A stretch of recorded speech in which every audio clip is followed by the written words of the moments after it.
Update, my life is a wreck. Not only do I not know where to begin, but I also don't know what to say when I do. I suppose the first step is to inform everyone that I did manage to get a really competent lawyer.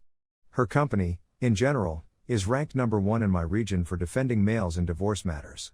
Instead of delegating my matter to another member of the legal team, she took it on herself. Everyone at the business has been kind and helpful.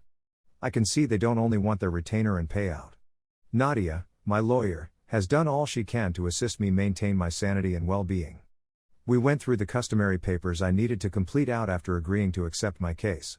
I gave the property and all bank account information, as well as rough estimations of Mari and my income. She inquired whether I'd had an STD panel after I told her about the crash and what I saw immediately before it occurred. I explained that I had, and that everything had been cleared up. She then inquired as to whether I had photographed or videotaped the cheating. I explained that I hadn't been thinking logically enough at the time to do so. She called a private investigator who works for her company and scheduled a meeting with him the following day. I am living in a fault condition. So, even though I felt Mari was unfaithful, I needed solid proof for the divorce to go my way. We assigned one of her employees to act as a liaison between me and Mari's father in terms of communication and drop-offs. I had her assistant advise my soon-to-be ex-father-in-law that my ex may have the kids that weekend and the following week. Nadia then inquired as to whether I had scheduled counseling for myself and my children. I stated that I had my first therapy session the following week. But, since the youngsters hadn't been informed anything yet, I was delaying. She informed me that if I thought they needed professional help, I should let her know since she had numerous therapists she could suggest. She conveyed what seemed to be honest sympathies while I was going through all I had and would have to go through. I'm not a big fan of attorneys. But I believe I may have discovered one with a soul. She provided me a list of items to gather and complete before our next meeting. Many of the directions were similar to the advice given by people on this site. So when she instructed me to go to the pharmacy and acquire 2 DNA tests, I didn't think much of it. I was aware that that was usual procedure. I performed the cheek swabs for myself and the kids when I arrived home that night with the kids. After dropping the kids off at school the following morning, I wrapped everything up and shipped the kits. Friday came 2 days later, and the go-between sent the kids off with their grandpa for the weekend that morning. I went to work and was about to return after lunch when I received an email notice from my personal account. I could see it was 2 emails from the lab, so I waited until I could get to my computer to read them. I opened the first email and clicked a link at my desk. According to the findings, my son Michael is really my son. I opened the second email and followed the link. I read what it had to say.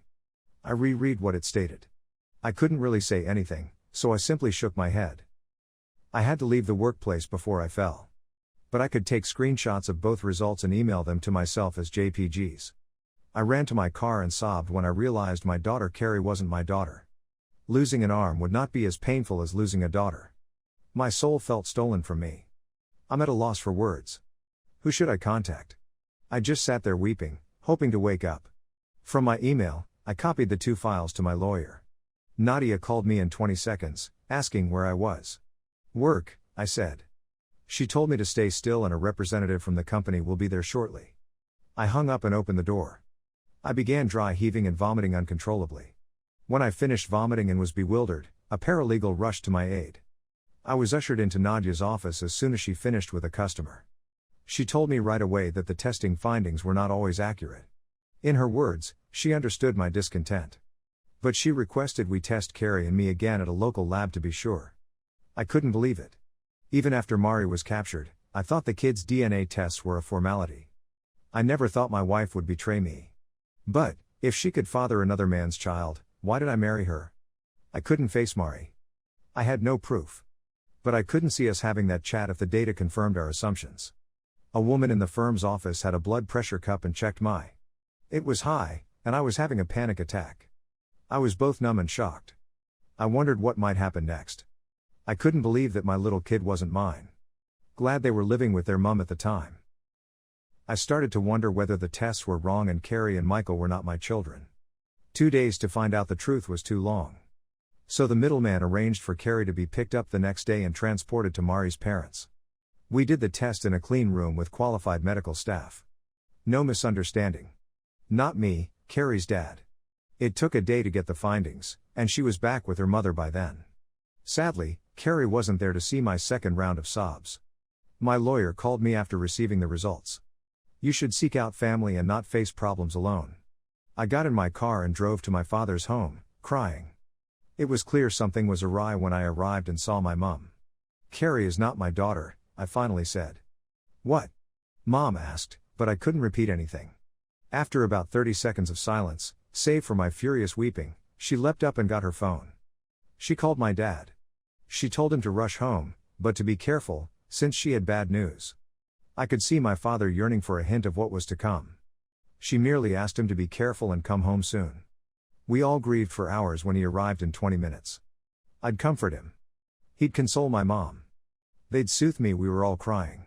They naturally asked about Michael, and I said he was mine. Each of them felt guilty for being relieved at losing just one grandchild. They asked what I wanted to achieve. I said I had no idea. I knew Carrie would never be without anything she needed or wanted. I didn't consider future child support requirements, she would be taken care of. Much worse than my own feelings was Carrie's, who was entirely innocent. Is it true I sought her custody? Could I ever get custody of Carrie? I began to wonder whether Mari was aware or suspicious. I wanted answers right now. I met with Nadia after work on Monday, and she informed me that she had met with the private investigator hired to monitor Mari. She hadn't gone out of the home to cheat because of the crash. So I wasn't shocked when he said he didn't have any current proof. Nadia, on the other hand, asked me to fetch Mari's old smartphone from a drawer at home. He was able to log in and use practically every app on her shattered phone. He discovered nudes emailed and received by several men. Tons of texts and with enough admissions of guilt to persuade any court. I was asked whether I wanted to look at any of the photographs or read any of the writing. I said no. Nadia and I, on the other hand, needed to arrange how I was going to face Mari about Carrie. If Mari could be persuaded, she believed it would be preferable to do it at her office. In front of me, she dialed Mari's mother's phone number. Mari's voice was heard for the first time since I left the hospital. Nadia cut to the chase and told her she needed to meet with me to clarify a few things. My ex said that she had been waiting and wanted to chat for a long time. She was asked whether she wanted her lawyer to be notified. Mari said that she did not have one, but that she would be willing to come the following afternoon to speak about it. It was all I could do to get through the following day at work without sobbing like a crazy while pretending to get things done. I was scarcely able to finish my lunch, but I left at 3 o'clock and proceeded to the company, feeling nauseated. I purposefully arrived first. I wanted her to be forced to enter, sit on the other side of the room from the entrance, and be unable to approach me. When she walked in, I was browsing through images of our beautiful family that never existed. She required help walking and was still in 2 casts from the accident. I didn't have to be concerned about her attempting to embrace me. I assumed she was exaggerating for pity, but we did have a serious accident. I ultimately simply wanted her to sit down so I could ask her to explain herself. Water was served after everyone was seated, and the discussion started. My lawyer began by asking Mari whether she minded if we recorded the meeting. She wasn't bothered by it. My soon-to-be ex-wife began to apologize as soon as we started filming. I abruptly stopped her and asked her directly how many guys she had cheated on me with and when it began. The pie had verified enough ups for me to know that the person I found her with wasn't the first by a long shot. Of course, she had no idea what we knew. And, I suppose, in order to minimize the gravity of the episode before to the crash, her goal was to just acknowledge to what she knew we knew. I asked her again, with a rough estimate, how many guys she had slept with since the birth of our kid. Giving her a clear time range appeared to give her a minute's pause, but she continued to pretend to be dumb. At that moment, she still believed it was all a game, and I was losing my calm. Nadia softly pulled me back away from the table with her hand on my shoulder. She glanced at Mari and inquired as to whether I was a decent parent. She immediately gave me a wonderful review, stating she couldn't have asked for a finer father to raise her children. When she mentioned her children, I wanted to get up and overturn the table. Nadia then inquired whether the other father of her kid would be a nice parent as well. My counsel slipped Carrie's paternity findings across the table as Mari inquired about the other father she was referring about. As much as I despise how my life has changed after uncovering her infidelity, I wanted to be there to see her response in person.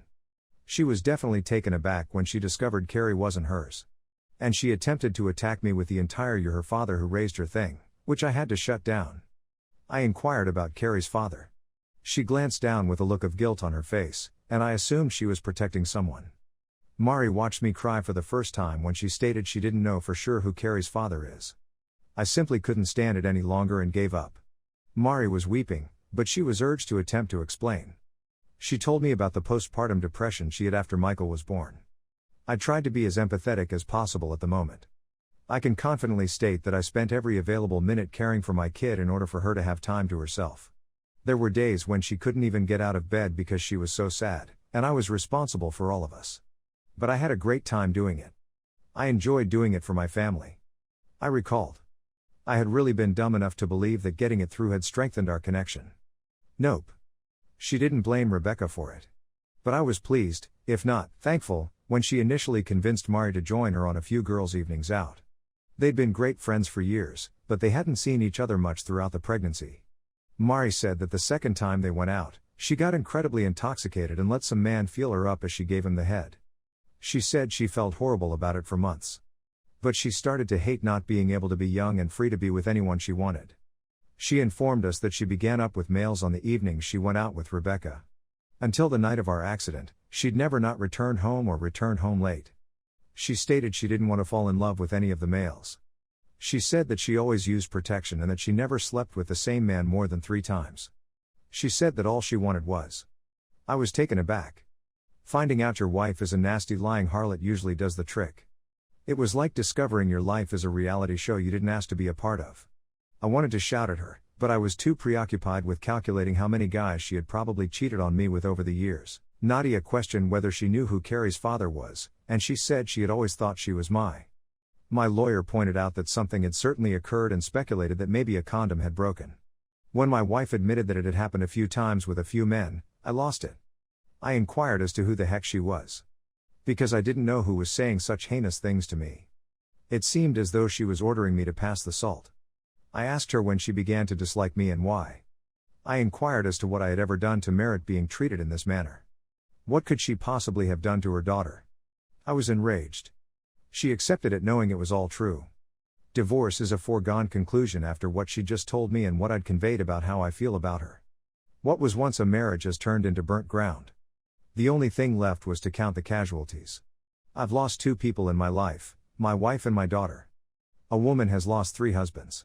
A daughter lost her father, and a brother's sister became a half-sister. Then there are grandparents and in-laws to consider.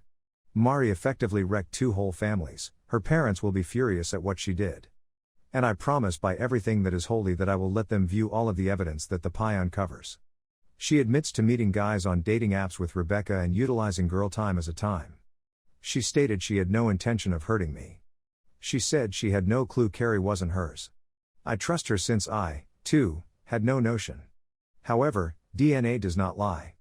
I inquired as to why she did not just divorce me.